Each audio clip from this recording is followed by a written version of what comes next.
Hi, welcome back. This is Katie with the Creston-Dement Public Library, and this is our corresponding craft video to the book Moon Babies. And today I have a few special guests that I thought I would bring along with me to kind of change up the craft a little bit. And these are my three boys, and you can go ahead and introduce yourselves. I'm Jack. I'm Charlie. I'm Henry. And today we are going to be making moon dough, which will help on measuring skills, mixing, and following step-by-step instructions. And for your ingredients, all you need to make the dough is flour and some sort of cooking oil, vegetable oil, canola oil, coconut oil, whatever you have on hand, your measuring spoons, a large bowl for mixing, your spoons for stirring, and if you choose to make separate colors, food coloring or paints that you can put into the dough. So if you can gather all those up, we'll go ahead and get started. Okay, so once you have all of your ingredients collected, you can go ahead and with a parent supervision, or if you needed help with anything with the measuring, we can go ahead and get started. For the first part, I'm going to go ahead and just get their cups prepped for their flour, just because it might be a little easier. So we will pour our 1 cup of the 2 cups of flour that we need, and then you can let the kiddos go ahead and dump it into the bowl. So go ahead and dump it in, babe. And we'll just go right down the line here. 2 cups each for this individual mixing of the moon dough. Okay, Henry, need 1 more cup, hon.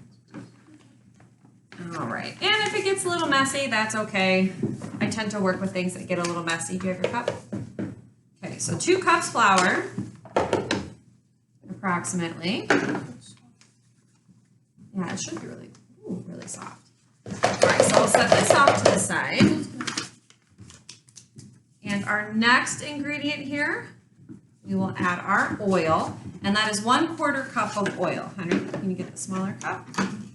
Now be very careful pouring the oil because you don't want it to get a slick spot anywhere, because that will definitely cause you to slip or get slimy and kind of messy. Alright. We need to do another one? Nope, just the 1/4 cup should be good. Okay, so go ahead and pour those in. And since we are deciding to go ahead and make the colored dough, they each chose 1 color of food coloring. And I would say start with maybe 4 drops. Squeeze very gently.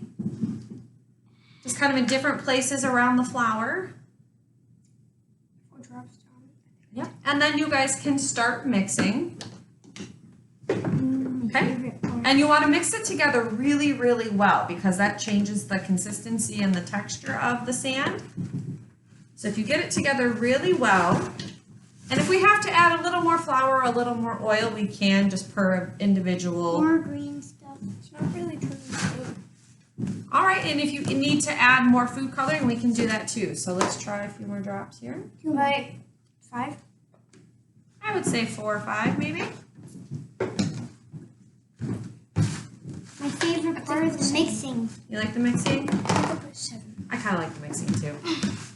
Except I'm a really messy mixer. Yeah. All right, so we'll get in here and just really kind of try to stir it up a bit. I need more flour. It will end up with a beach sand kind of texture. You know, that wet sand at the beach that you like to make those sand castles out of? That is how it should turn out. It's not turning my A little color. moldable. It's not turning my color. And if it doesn't turn color, that's okay, because we have to remember sometimes oil won't absorb these colors. But hopefully the sand, as you continue to stir, will spread and disperse. Well, let's see. Get in there with your hands. We might need a little more oil, so I would just do a tiny 1/2 cup, so that's 1/8 of a cup. Can I pour the oil?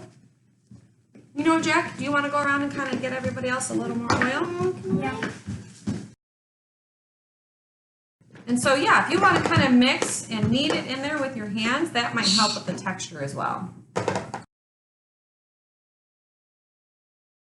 Can you put It looks like I'm making a blueberry muffin.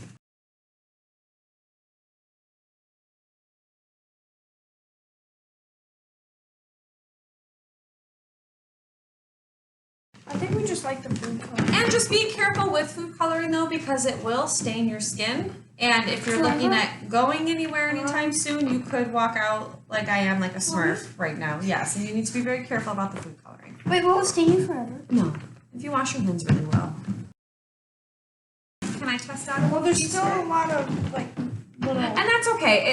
It'll turn out almost like a Play-Doh, kinetic sand, sand castle kind of texture. Good, Henry, yours is turning out really well, baby. See? Mine isn't. It should mold, but slightly break apart as well. Well, that's okay too. You can have fragmented pieces. Look that at you can put mine. together. Yours turned out really well. Mine doesn't. Ooh, that looks like chocolate chip Mine cookie does. dough. So yeah, I think yours is working really well.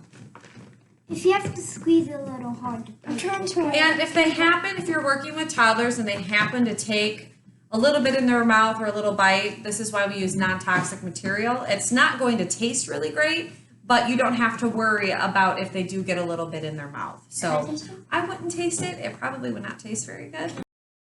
So if we go ahead and kind of finish up here with our finished This products, is what mine looks like. This is warm. Mine. mix it together and see with the same measurements, 3 different consistencies and textures. Oh yeah, yours is turning out really well. How do you wash it off? With soap and water. Good job. That looks good. What about this one here? Yep, that looks really good too. Excellent. Excellent. All right, and of course, as always, your kiddos will definitely help you with the cleanup and wiping down of everything. And they'll also wash their hands really well with soap and water. And this should hold in an airtight container for a couple days, but being that it's so simple to make, it really shouldn't be too big of a deal to kind of get it started and just play along on an afternoon. So, all right, guys, we're going to go for today, but please make sure to join us next week at 11 a.m. To join us for our book and craft. And we will see you next week. Bye, guys. Bye. Here's mine.